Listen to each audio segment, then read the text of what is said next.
Greetings everyone. I would like to take this time to just say thank you to everyone who has been supporting the channel in any way.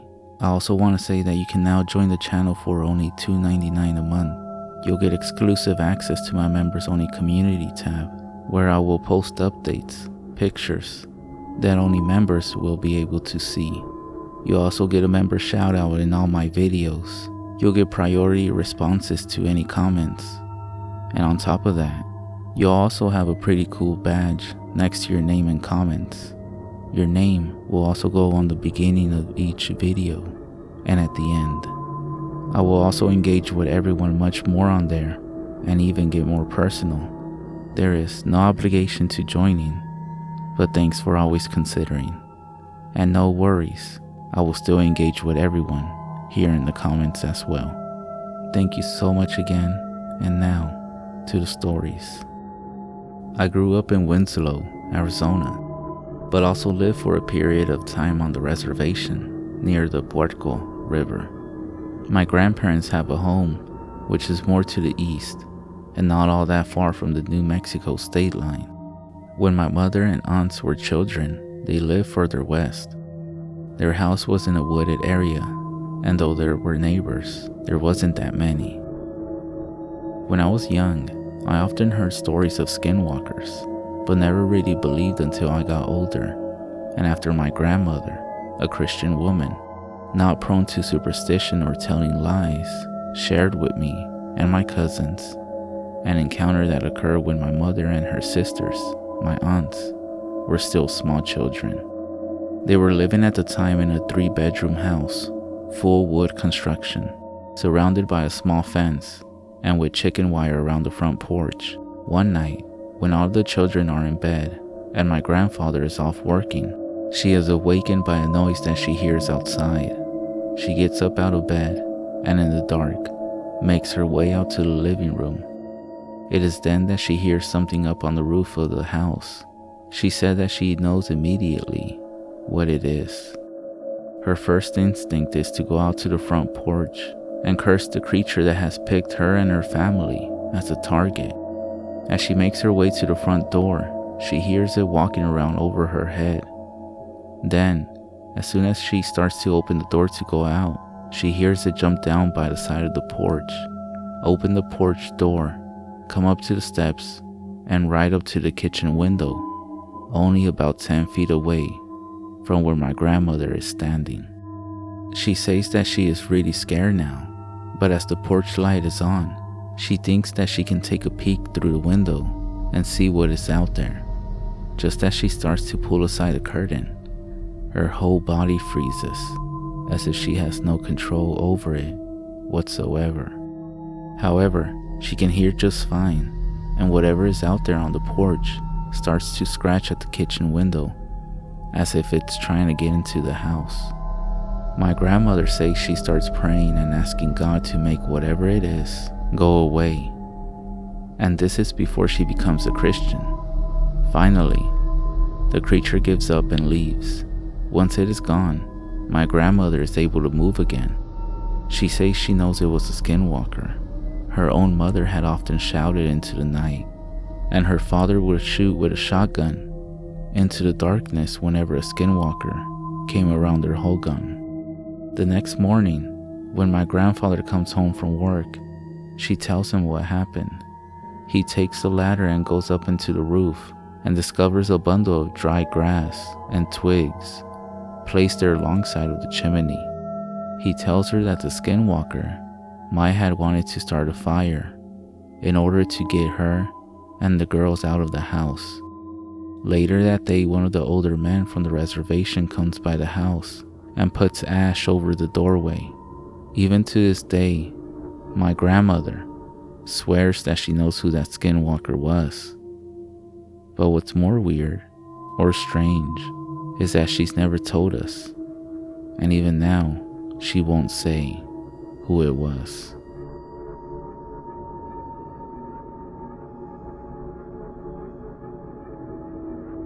In Arizona, there is an older woman who lives not far from my grandmother's house. She works about halfway to Gallup, New Mexico, maybe about 20 minutes away from my grandmother's house.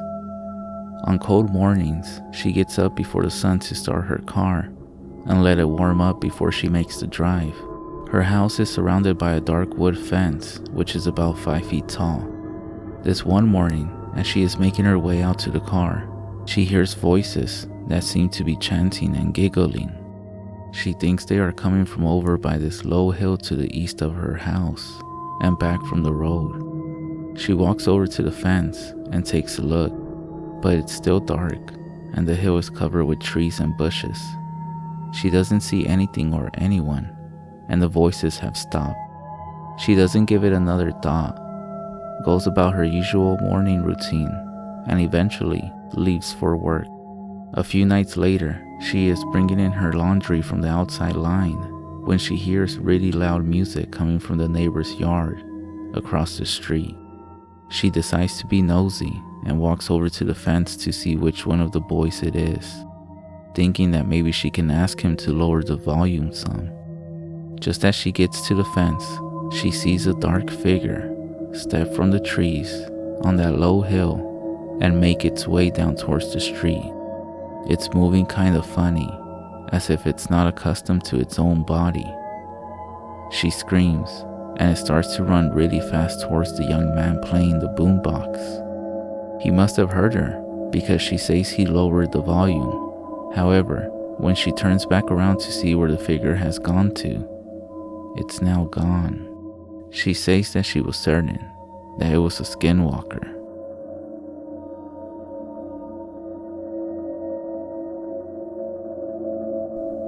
There's an old crow story dating back to the turn of the 20th century about a man and his daughter driving their wagon along one of the back dirt roads of the reservation.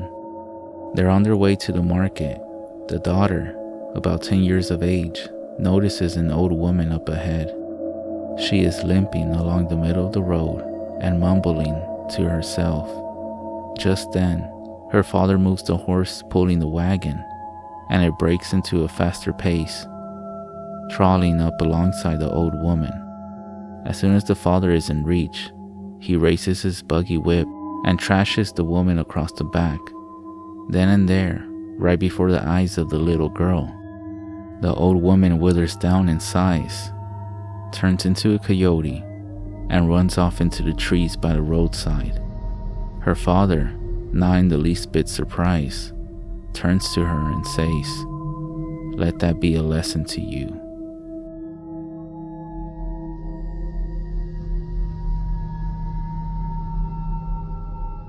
The canyons throughout the Four Corners, for those who don't know, Utah, Colorado, Arizona, and New Mexico, Nevada fits in there too, are populated with signs and indications of the presence of the ancestors of the tribes native to the area. Most common are petrographs and petroglyphs, drawings on stones, the remains of cliff dwellings, and ancient roads, which seem to run to nowhere. There are also man-made structures of stone houses and temples. Most of these areas are accessible to visitors.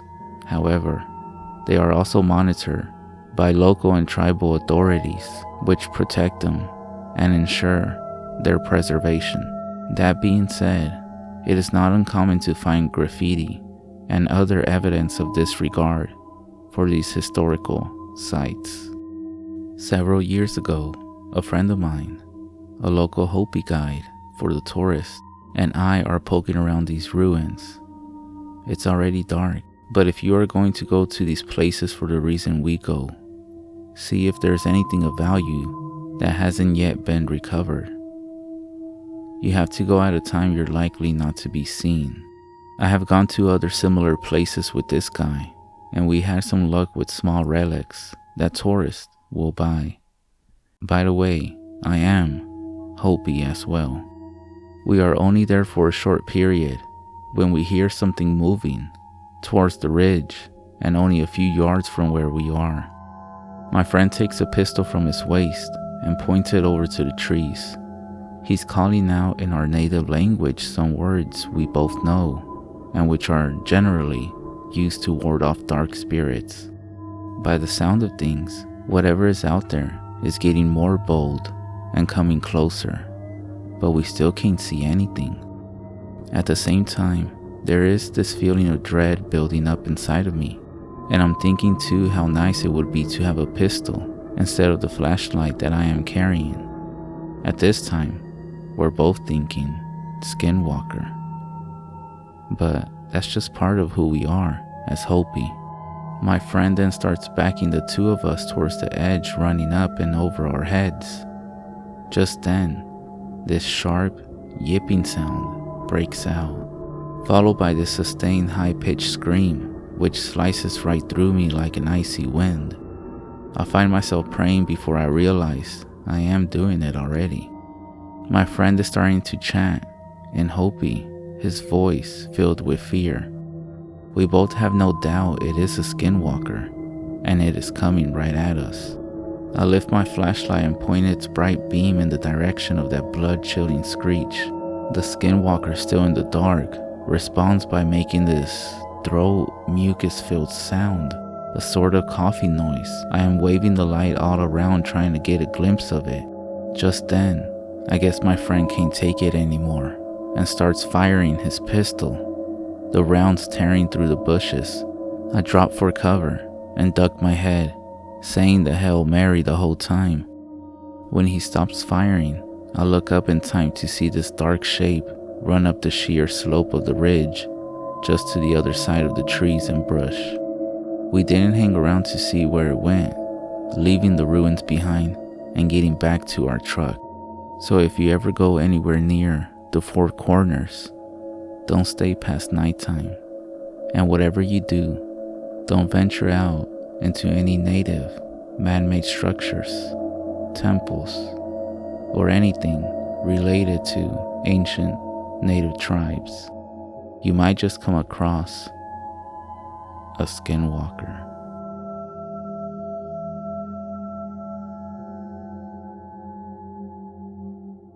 I myself am not Navajo, but my friend is. He grew up around Gallup, New Mexico. He loves to tell me stories about skinwalkers. He knows it gives me the chills. According to him, they are not like werewolves, but are dark spirits that use the skins or even the flesh of anything living that may serve its purpose. They will also use animal parts as totems. For example, they will take the claws from a bear or the antlers from a deer. They are known to come after humans too, but he says that's a native thing and that white people have nothing to worry about. He says the only way to make it stop bothering you is to take away its disguise. The scariest story he tells is about this Navajo trucker that his father knows. Every night he makes the long run to the reservation from Gallup. One night, when halfway there, he hears a loud noise against the front passenger side of his truck. Thinking he might have hit something, he pulls off to the shoulder of the road to take a look, but he finds nothing, not even a mark or dent on the fender. So he gets back on the road and resumes driving.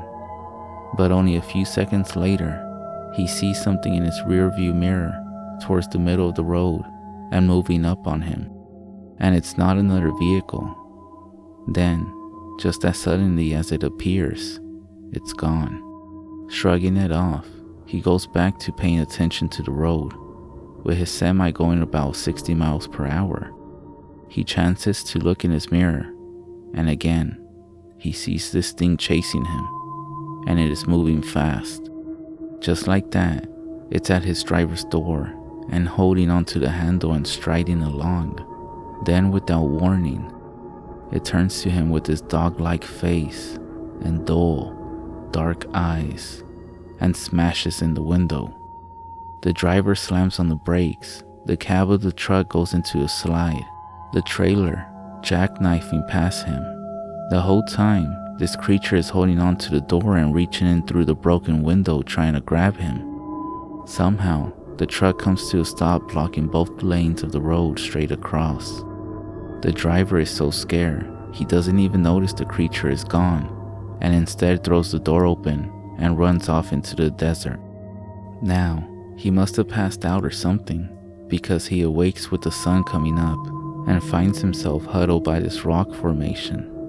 He's dusty, a little dirty, and missing his shirt, but is otherwise unharmed. Sitting there gaining his bearings, the events of the previous night come back to him. He gets up to his feet, dusts himself off, and walks out back to the highway, not knowing what to expect with his truck. However, as he reaches the road, he sees it parked as neat as it can be there on the shoulder. When he gets up to it, he sees there's nothing wrong with the driver's door window. It's as if he imagined the whole thing. He does notice, however, a series of small scratches on the driver's door all around the handle, as if something was clawing at it. These marks were not there previously.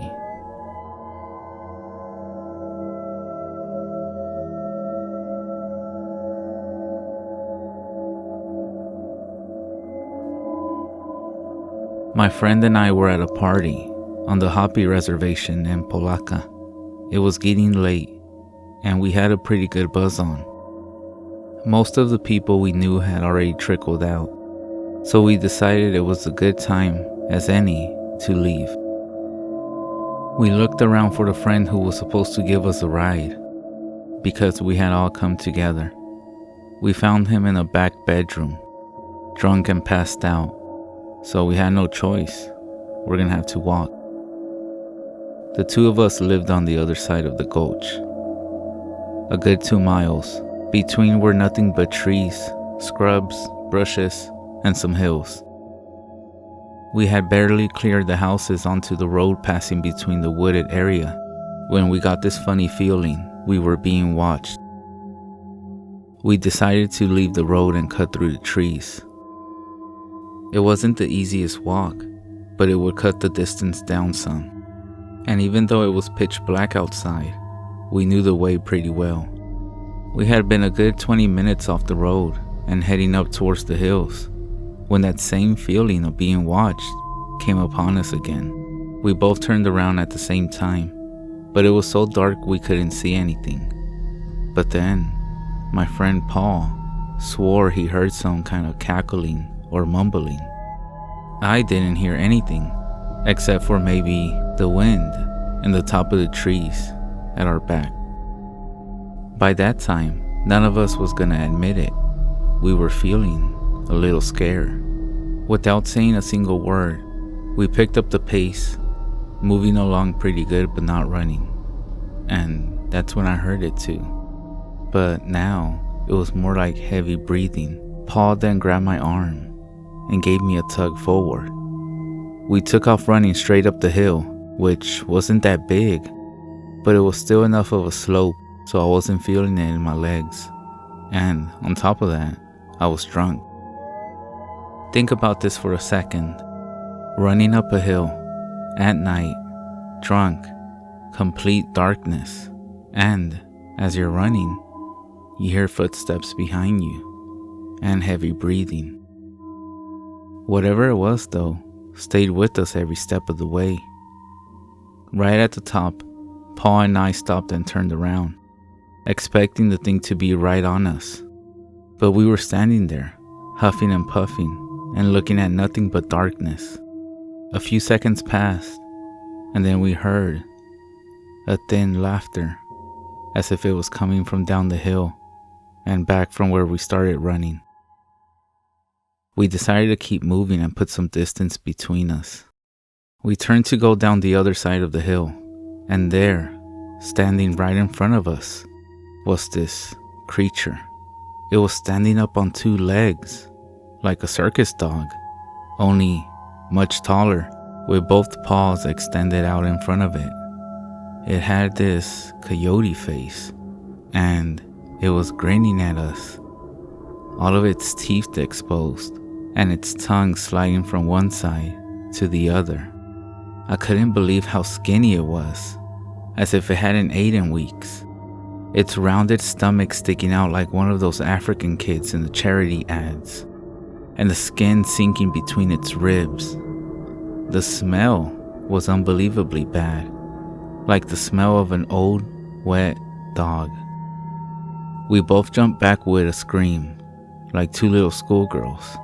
As we did, the creature dropped down on all fours and ran past us and down the hill back where we had come from.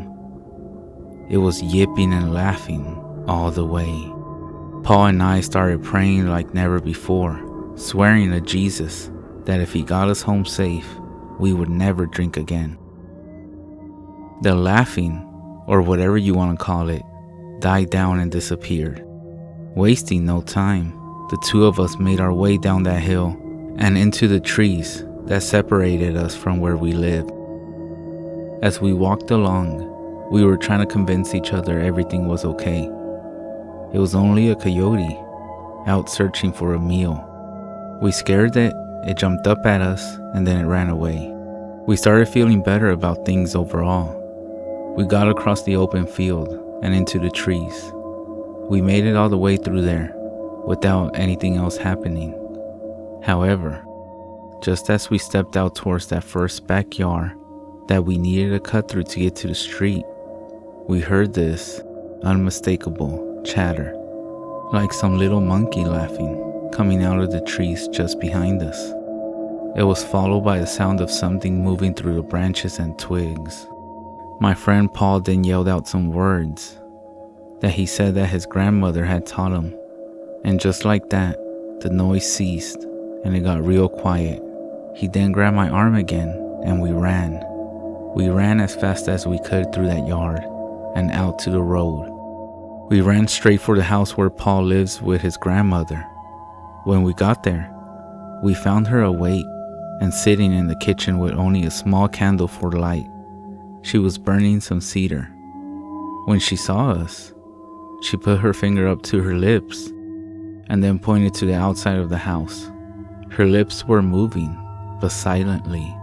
We stood there still for a minute or two, and then she spoke out loud, saying it was okay. She then said a prayer, and that the skinwalker was now gone. I have no idea how she knew, and I didn't care. Needless to say, I spent the rest of the night there, sleeping where I knew I would be safe.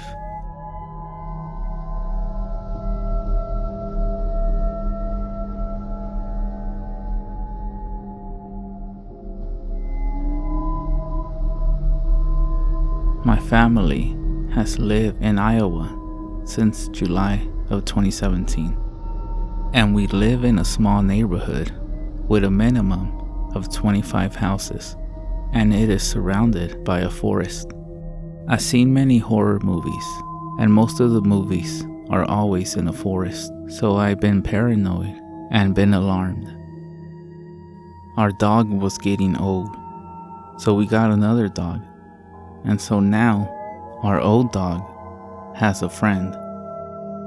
We named our new dog Tucker, and he is a very energetic dog with everyone and everything.